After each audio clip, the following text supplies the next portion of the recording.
That became that will be in 40 years, I think, still what people remember that Thomas Rhett guy that had that song about his wife, that dying a happy dude or whatever. Like, I think that'll be forever a career song of mine. A little feature that we've got going here called Story Behind the Song. Okay. So, one of the ones that we play and get a great reaction on Smooth Country is Die a Happy Man. Oh, cool. Can you give us a bit of an insight into that, how it came about? For sure. To give you a long story short, I remember Ed Sheeran had just put out his record.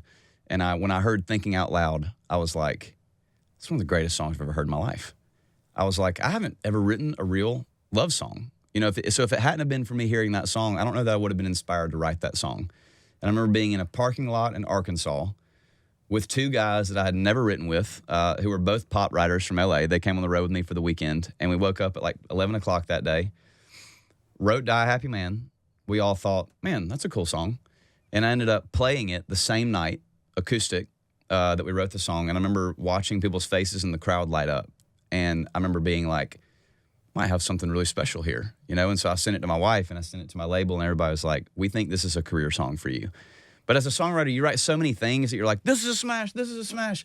And it usually is the unlikely culprit that it becomes like the big hit. And that was Die Happy Man for me. Like, I thought it was a good song. I didn't know that it was a hit. And I remember the day we put it out, it went straight to #1 on iTunes. A bunch of radio stations started adding it out of the box. And then it sat at #1 for 6 weeks when it made its way up the chart. And that became a song, like an identity song. Like that became, that will be in 40 years, I think, still what people, remember that Thomas Rhett guy that had that song about his wife, that dying a happy dude or whatever? Like, I think that'll be forever a career song of mine. And yeah, very, very grateful for that one.